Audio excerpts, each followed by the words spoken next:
2, 3. Assalamualaikum warahmatullahi wabarakatuh.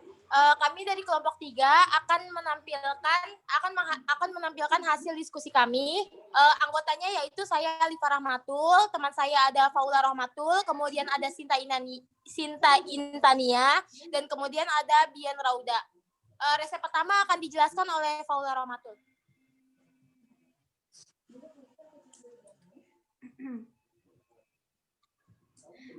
Resep pertama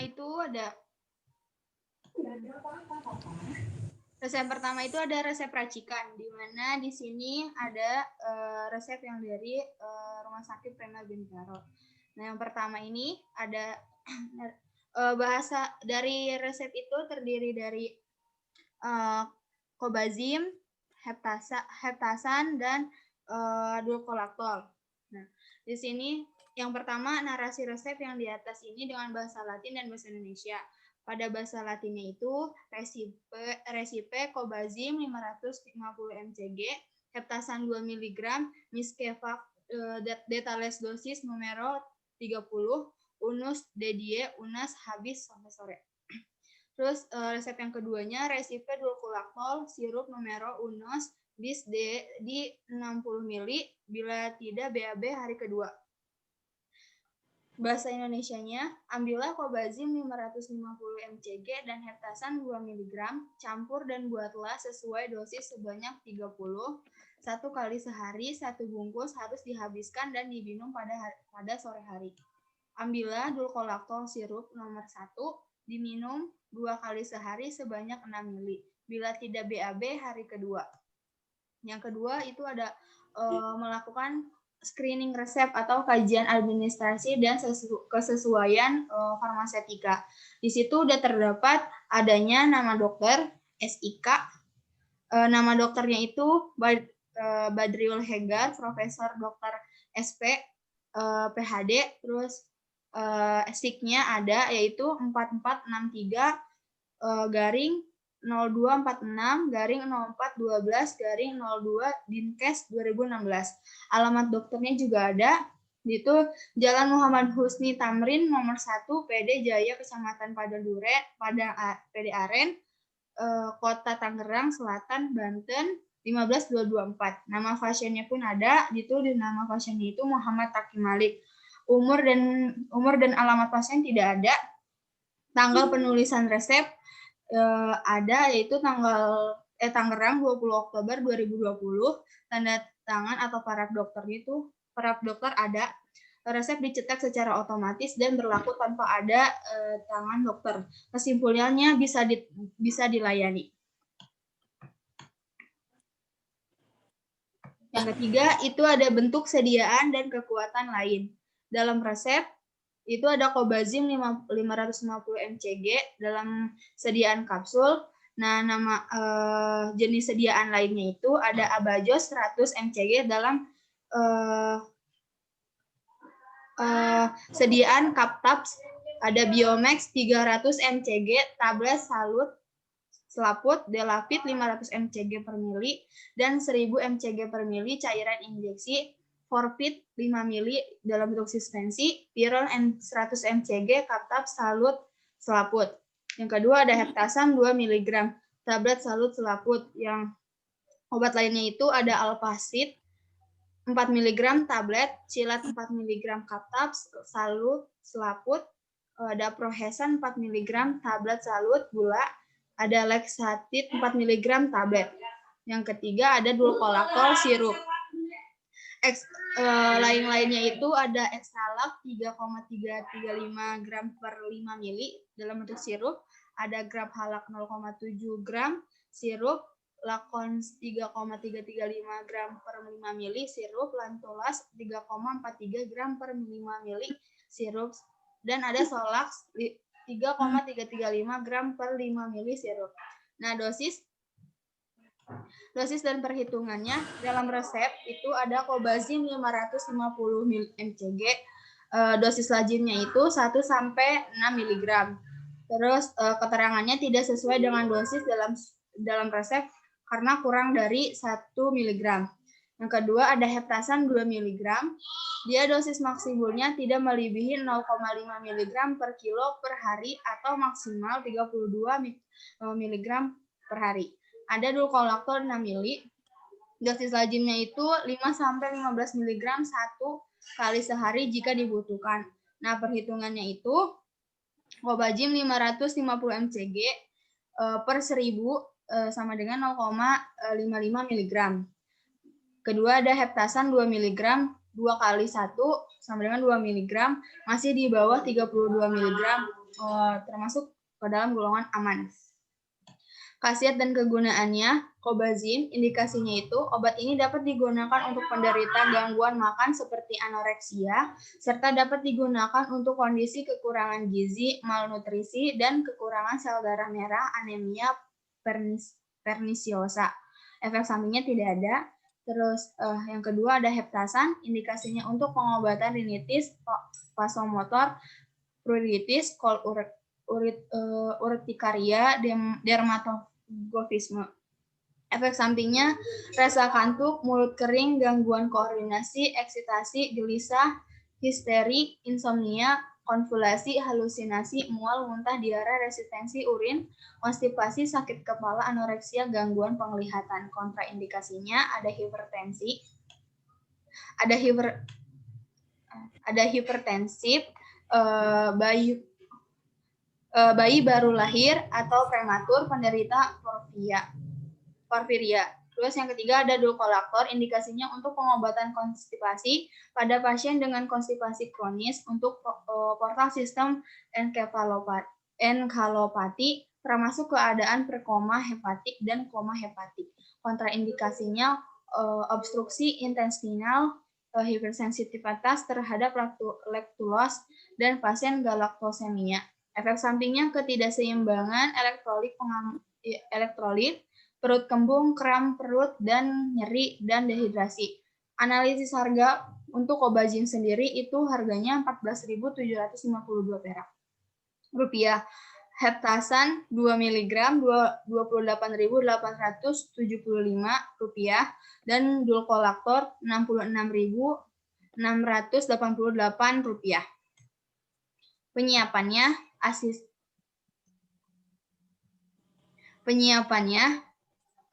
pertama, asisten apoteker dapat langsung mengambil obat sesuai sediaan dan jumlah yang diminta. Lalu kemas, beri etiket, lakukan pengecekan dengan resep dan buktikan pengambilan obat. Obat diserahkan kepada pasien dengan memberikan informasi tentang obat yang dimaksud kepada pasien. Di sini ada etiket, label dan kopi resep. Terus penyerahan, saat penyerahan menyebutkan nama pasien, umur pasien, alamat pasien, penanggung jawab pasien, memastikan kembali nama pasien, umur pasien, atau penanggung jawab pasien. Ketiga, memberikan informasi cara penggunaan obat. Keempat, memberikan konseling untuk penyakit tertentu. 10. Informasi konseling untuk penyakit tertentu. Cobazim ini untuk sebagai penambah nafsu makan ya Pak. Heptasan untuk mengatasi alergi Bapak. Diminum 1 kali sehari pada sore hari. Habiskan ya Pak. Kemudian dulkolaktornya digunakan apabila tidak BAB di hari kedua ya Pak. Fungsinya untuk melancar BAB Bapak. Selain itu juga disarankan perbanyak minum air putih dan makan makanan yang mengandung serat. Ini daftar pusaka yang diambil yaitu ada ISO, volume 51 dan Pionas. Diskusinya akan dilanjutkan oleh Alifah Rahmatul. Baik, kemudian ada resep racikan yang kedua. Di sini ada samefenamat, ada ciprotap, habis itu ada antasida, ada amlodipin, sama ada ranitidin. Kemudian narasikan resep di atas dengan bahasa Latin dan bahasa Indonesia. Kalau bahasa Latinnya resipe asamefenamat 500 mg numero X, signature dedie 1 posko 6. Resipe ciprotap 500 mg numero X, signa bis dedie 1 posko 6. Resipe antasida numero X, signature dedie 1 anteco 6. Resipe amlodipin 10 mg numero X, signa dedie 1. Resiperanitidin 150 mg Numero X Signa bis DDE. Bahasa Indonesianya, ambillah asam mefenamat 500 mg sebanyak 10 tablet. Tandai 3 kali sehari 1 tablet sesudah makan. Ambillah ciprotab 500 mg sebanyak 10 tablet. Tandai 2 kali sehari 1 tablet sesudah makan. Ambillah antasida sebanyak 10 tablet. Tandai 3 kali sehari 1 tablet sebelum makan. Ambillah amlodipin 10 mg sebanyak 10 tablet. Tandai 1 kali sehari 1 tablet sesudah makan. Ranitidin 150 mg sebanyak 10 tablet, tandai 2 kali sehari sesudah makan. Kemudian kita melakukan screening resep di sini untuk nama dokter ada, alamat dokternya ada, nama pasiennya ada, umur pasien ada, alamat pasien ada, tanggal penulisan resep ada, dan paraf dokternya ada. Yang tidak ada di sini hanya SIK. Kesimpulannya bisa dilayani. Kemudian untuk bentuk sediaan dan kekuatan lainnya. Pertama, asam mefenamat tablet 500 mg, yaitu Alogon 500 mg tablet, Altran 500 mg tablet, Analspec 500 mg tablet, Konstan 500 mg tablet, Konstan FCT 50 mg per mili. Kemudian ciprotab 500 mg, itu lainnya itu adalah ciprofloxacin hexfam 250 mg 500 mg. Dalam vial dia ciprofloxacinnya laktate 200 mg per mili. Kemudian ada ciproxin XR 500 mg tablet, ada coroflox 500 mg tablet, Korsacin 250 mg 500 mg tablet, ada kilowam 500 mg, ada kirox 500 mg tablet. Kemudian antasida lainnya itu adalah antasida doen 200 mg tablet sama bimalkun 200 mg tablet. Ada amlodipin 10 mg, lainnya itu adalah amlodipin 5 gram, ada yang 10 mg tablet. Ada kardisan 5 mg 10 mg tablet. Ada Vinefas 5 mg 10 mg tablet. Hexavax 5 mg 10 mg tablet. Kemudian yang ranitidin 150 mg lainnya adalah Copintac 150 mg tablet, Ufadin 150 mg tablet, Fordin 150 mg per tablet, ampulnya 50 mg per 2 mili, Rantin 150 mg sama 50 mg per mili. Kemudian dosis dan perhitungan. Untuk asam mefenamat yang 500 mg tablet, dia dosis lazimnya itu 250 mg. Kemudian keterangannya tidak sesuai, dosis dalam resep harus diturunkan. Kemudian ada ciprotab 500 mg, dosis lazimnya adalah 500 sampai 750 mg setiap 12 jam, keterangannya sesuai. Untuk antasida 10 tablet, dosis lazimnya 2 sampai 4 tablet, yaitu 4 sampai 6 hari. Kemudian amlodipin yang 10 mg, dosis lazimnya 5 mg per hari, dosis maksimalnya 10 mg per hari. Untuk ranitidin 150 mg, dosis lazimnya sekali adalah 150 mg. Untuk sehari itu 300 mg. Nah, keterangannya sesuai. Nah, kemudian untuk perhitungan amlodipin 10 mg, karena dia sekali, jadi hanya 10 mg per hari. Ranitidin 150 mg, dia karena dia 2 kali, maka dikali 2, jadi per harinya itu 300 mg. Khasiat sama kegunaannya. Untuk asam mefenamat, indikasinya itu dia untuk meredakan nyeri ringan sampai sedang sehubungan dengan sakit kepala, sakit gigi, nyeri otot, termasuk nyeri trauma, dismenor primer, dan nyeri pasca operasi. Kemudian untuk efek sampingnya, penggunaan jangka panjang yang terus-menerus dapat mengakibatkan agranulositosis dan hemolitik anemia. Untuk ciprofloxacin, yaitu untuk ISK, uretritis, dan cervicitis gonore, infeksi saluran cerna termasuk demam tifoid, infeksi saluran nafas kecuali pneumonia, infeksi kulit dan jaringan lunak, infeksi tulang dan sendi. Efek sampingnya itu efek tendonitisnya itu nggak segera hilang meskipun penggunaan fluoroquinolone dihentikan. Terus habis itu ada mual, diare, muntah, gangguan pencernaan, pusing, rasa letih, insomnia, sama nefritis. Untuk antasidanya, dia kegunaannya untuk mengurangi gejala-gejala yang berhubungan dengan kelebihan asam lambung. Tukak lambung, gastritis, tukak usus 12 jari dengan gejala mual, nyeri lambung, nyeri ulu hati. Efek sampingnya untuk antasida itu dia sembelit, diare, mual, muntah, dan gejala-gejala tersebut akan hilang bila pemakaian obat diberhentikan. Kemudian ada amlodipin, dia kegunaannya untuk hipertensi, angina stabil kronik, angina vasopatik, dan dapat digunakan sebagai obat tunggal atau kombinasi. Kemudian efek samping dari amlodipin itu adalah aritmia, bradikardi, nyeri dada, takikardi, hipertensia, neuropati, perifer, anoreksia, konstipasi, dan lain-lain. Kemudian ranitidin indikasinya itu untuk penggunaan jangka pendek untuk luka khusus 12 jari aktif, luka lambung aktif, mengurangi gejala reflux, esofagitit, terapi pemeliharaan, pengobatan keadaan hipersekresi patologis, efek sampingnya sakit kepala, hematologik, sama endokrin. Analisa harga kalau untuk asamefenamat yang 500 mg tablet dia 12.400, untuk ciprofloxacin dia 21.500, untuk antasida 8.100, untuk amlodipin 45.800, untuk ranitidin 12.400. Penyiapannya, asisten apoteker dapat langsung mengambil obat sesuai dengan sediaan jumlah diminta, kemudian kemas, kemudian beri etiket, lalu lakukan pengecekan dengan resep dan bukti pengambilan obat, kemudian obat diserahkan kepada pasien dengan memberikan informasi tentang obat yang dimaksud kepada pasien. Terus di sini ada etiketnya, kemudian penyerahannya, saat penyerahan menyebutkan nama pasien, umur pasien, alamat pasien, atau penanggung jawab pasien. Kemudian memastikan kembali nama pasien, umur pasien, atau penanggung jawab pasien.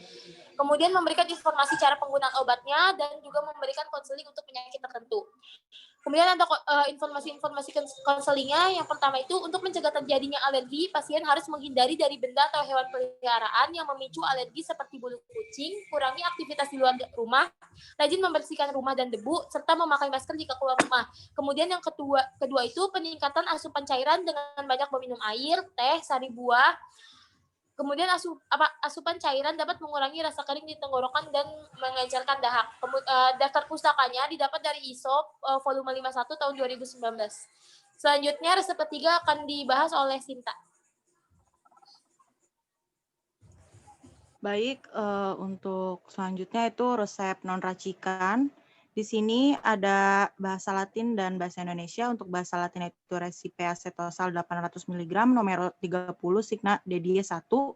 Yang kedua ada resipe bisoprolol 5 mg nomor 30 signa DDE1.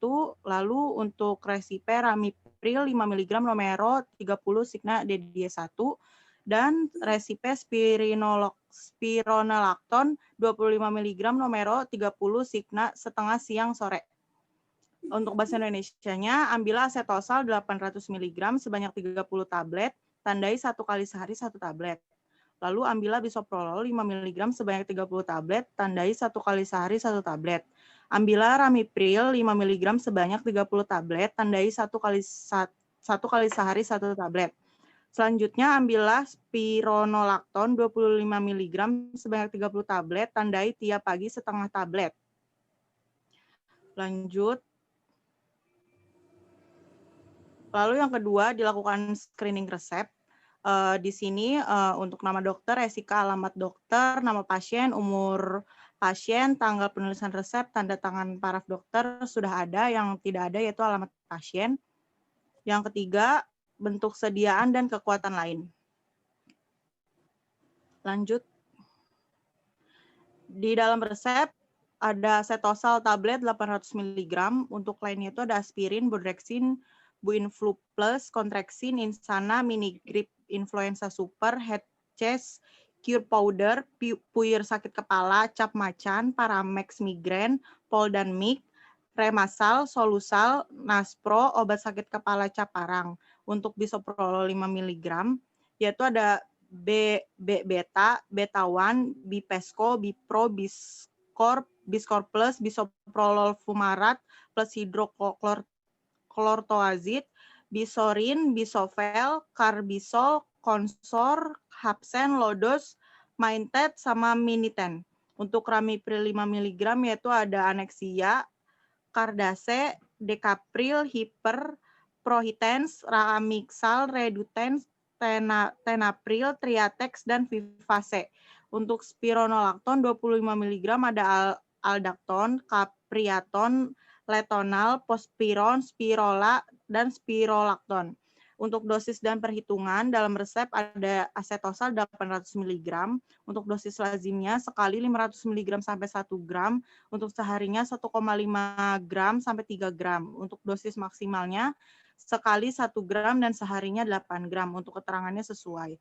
Lalu untuk bisoprolol 5 mg, dosis lazimnya sekali 5 mg dan sehari 10 mg untuk dosis maksimal tidak ada, dan keterangan sesuai. Untuk ramipril 5 mg untuk dosis lazimnya itu 2,5 mg sampai 20 mg dan keterangannya sesuai.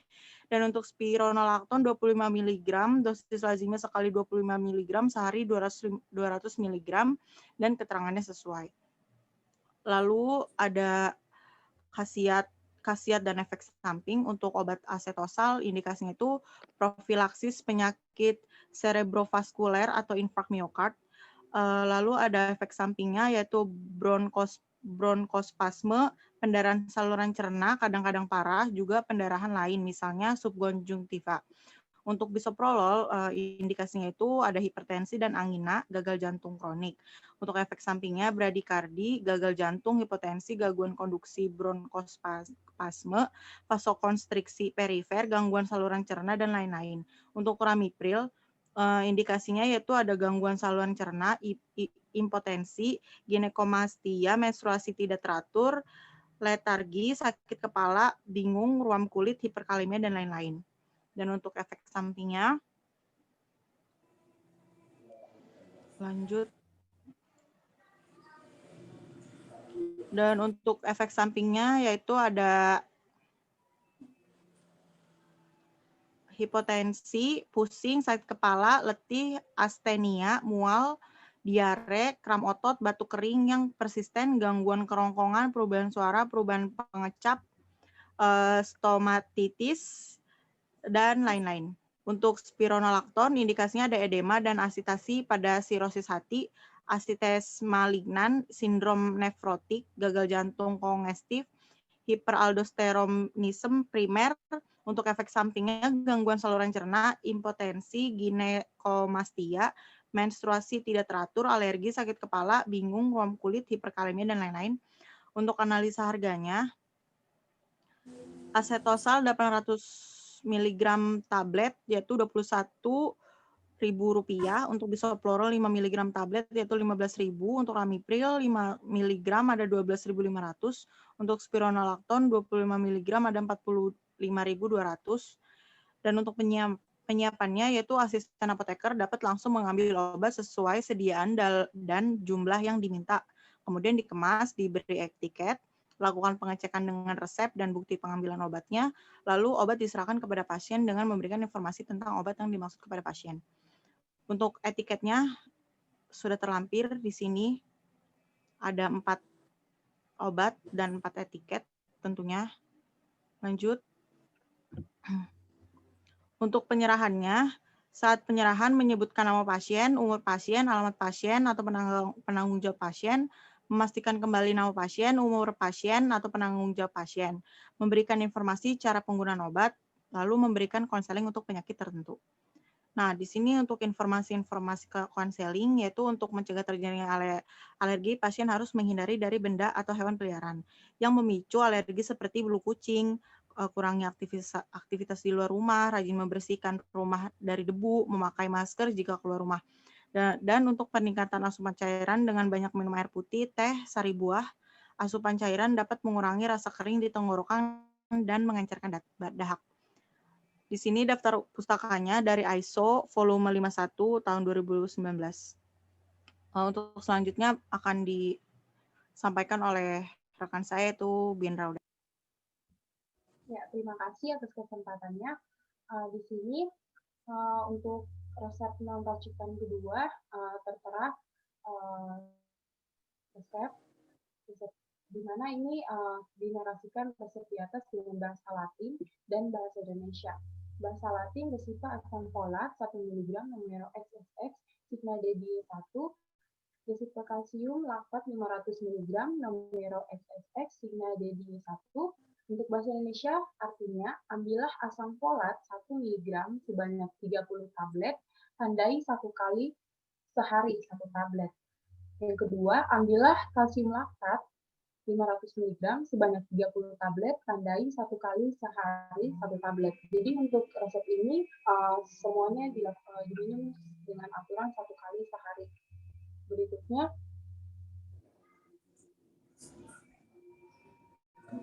ya, yang kedua ada kajian tentang administrasi dan kesesuaian farmaseutika atau screening resep. Di sini tertera nama dokter, ada Dr. Ahmad Syauqi, SPOG, SIP, tertera juga SIP 440-5416-DS-DPM-PTSP PPJU-OL-19. Alamat dokter Jalan Raya Seroja, Harapan Jaya, Bekasi. Nama pasien di sini adalah nama Ika dengan umur atau berat badan tidak diketahui. Alamat pasien juga tidak diketahui. Tanggal penulisan resep di sini tanggal 23 bulan Juli 2020. Tanda tangan atau paraf dokter juga ada. Sehingga kesimpulan di sini bisa dilayani resepnya. Yang ketiga ada bentuk sediaan dan kekuatan lain. Yang pertama untuk resep asam folat 1 mg, untuk bentuk lainnya ada aspirin, bodrexin, Winflu Plus, Contraction, Inzana, Minigrip, Influenza Super, HCH Pure Powder Puyur, sakit kepala, cap macan, Paramex Migraine, Poldenmic, Limasal Solucel, Naspro, obat sakit kepala, cap karang. Sedangkan untuk resep untuk obat kalsium laktat dengan bobot 500 mg, bentuk lainnya ada B-beta, beta-1, Bipesco, Bipro, Biskor, plus bisoprolol, fumarat, hidroklorothiazid, bisoring, bisoyel, karbisol, konsor, hapsen, lodos, mainten, miniten, dan probeta. Nah, berikutnya untuk yang keempat di sini ada dosis dan perhitungan. Di dalam resep tadi dijelaskan bahwa ada 2 jenis obat di sini, teman-teman. Jadi untuk asam folat dengan bobot 1 mg, dosis lazimnya dari pustaka yang kami dapat itu dia mengandung 1 mg. Untuk dosis maksimal sendiri tidak diketahui. Sehingga untuk keterangannya sesuai, karena di sini penggunaan dalam resep ini sesuai dengan dosis lazim. Sedangkan untuk obat yang kedua, ada kalsium laktat dengan bobot 500 mg, dalam dosis lazim atau dari pustaka, tertera bahwa untuk dosis lazimnya itu 650 mg, sedangkan penggunaan dalam resep obat yang diminum adalah 500 mg, sehingga untuk keterangannya sesuai, bisa diminum oleh si pasien. Sedangkan untuk cakupan yang kelima atau khasiat, keunggulan, atau efek samping, yang pertama untuk obat asam folat. Jadi teman-teman, asam folat itu vitamin B. Vitamin B yang mana biasanya untuk penggunaan asam folat dan kalsium laktat ini digunakan oleh ibu hamil. Ibu hamil di mana penggunaannya itu untuk menjaga si janin untuk mencegah terjadinya kecacatan atau di sini terjadinya defisiensi folat pada seorang ibu hamil atau di sini wanita hamil untuk melindungi kecacatan tabung saraf. Ini saya ambil dari Martindale halaman 1940. Jadi teman-teman ini asam folat ini dia pada saat ibu hamil mengonsumsi ini kondisi janin itu jauh lebih baik dan juga berperan aktif dalam terjadinya pembentukan sistem saraf pusat pada awal kehamilan seorang ibu hamil. Nah, berikut untuk efek samping dari asam folat ini sendiri adalah demam tidak nyaman pada seorang pasien itu tidak nyaman, kulit yang merah atau ruam, sesak napas, juga gatal-gatal dan sesak di dada. Nah, kesulitan bernapas ini saya dapat dari drugs.com. Berikutnya untuk kalsium laktat. Nah, kalau kalsium laktat ini sendiri adalah suplemen, sebenarnya ini digunakan berbarengan untuk seorang ibu hamil untuk pertumbuhan janin yang baik. Jadi kalau kalsium laktat itu untuk seorang ibu hamil mengkonsumsi ini untuk pembentukan dan pemeliharaan tulang pada janin, juga pembentukan gigi.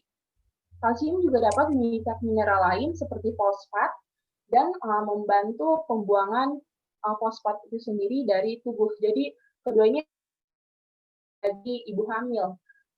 Nah, di sini juga ada efek samping. Efek sampingnya itu adalah reaksi alergi seperti ruam pada kulit, gatal-gatal, sesak dada, pembengkakan pada mulut, wajah, bibir, sembelit yang sangat parah atau muntah. Juga ada merasa bingung. Nah, ini diambil dari pustaka drugs.com. Untuk cakupan yang keenam ada analisis harga. Untuk satu folat, untuk asam folat 1 mg dalam bentuk dus atau pak ini seharga Rp27.000, dan untuk kalsium laktat dengan bobot 500 mg harganya Rp21.000 per dos. Yang ketujuh ada penyiapan. Di sini yang pertama adalah asisten apoteker dapat langsung mengambil obat sesuai dengan sediaan dan jumlah yang diminta. Yang kedua, obat ini dikemas. Dan yang ketiga, beri etiket. Yang keempat adalah lakukan pengecekan dengan resep dan bukti pengambilan obat. Yang kelima adalah obat diserahkan kepada si pasien dengan memberikan informasi tentang obat yang dimaksud kepada pasien. Nah, untuk cakupan ke-8 di sini ada etiket, label, kopi resep. Nah, di sini ada tiket dulu, teman-teman. Untuk etiketnya sendiri, di sini ada di Apotek Pamurdana Pharma. Di sini tertera untuk 2 jenis obat, yaitu pada Nona Ika, tertera 1 kali sehari, 1 tablet. Dan yang ke-9 adalah penyerahan. Nah, penyerahan sendiri pada proses awal yaitu saat penyerahan menyebutkan nama pasien lebih dulu, kemudian umur pasien, alamat pasien, atau penanggung jawab pasien.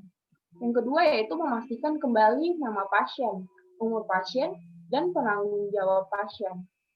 Yang ketiga adalah memberikan informasi tentang cara penggunaan obat.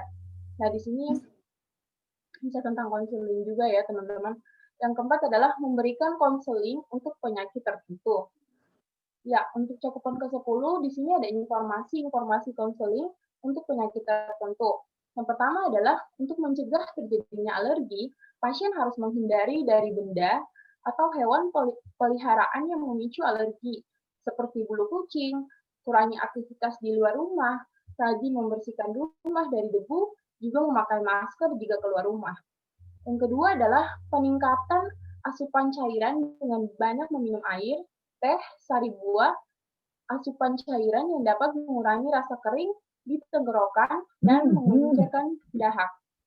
Ya, terakhir untuk daftar pustaka atau bagian pustaka, kami kelompok 3 menggunakan drugs.com, ada ISO atau Informasi Spesialis Obat Indonesia volume 51 tahun 2019, Ikatan Sarjana Farmasi Indonesia, Jakarta.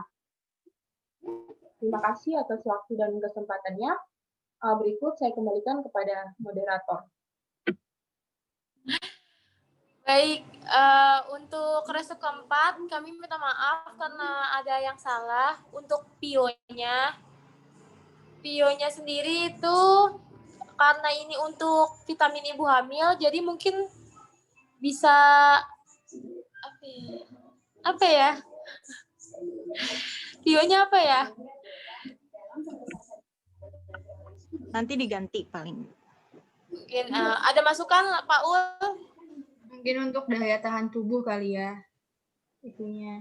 Ya, mungkin untuk lebih menjaga daya tahan tubuh si ibu, karena kan kalau biasanya ibu hamil ya biasa mudah capek atau karena ya banyak keluhan, karena kan ya di dalam tubuhnya ada orang lagi gitu. Jadi ada bayinya, maka dia dibutuhkan untuk menjaga daya tahan tubuhnya biar si ibunya juga sehat sama si bayinya juga sehat.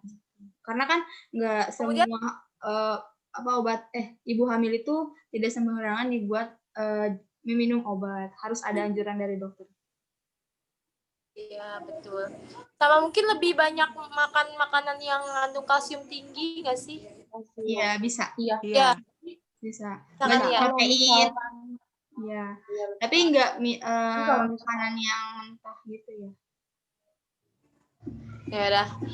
Baik, sampai sini saja diskusi kita. Kurang lebihnya mohon maaf. Kami dari kelompok 3. Assalamualaikum warahmatullahi wabarakatuh. Waalaikumsalam. Waalaikumsalam. Waalaikumsalam warahmatullahi wabarakatuh.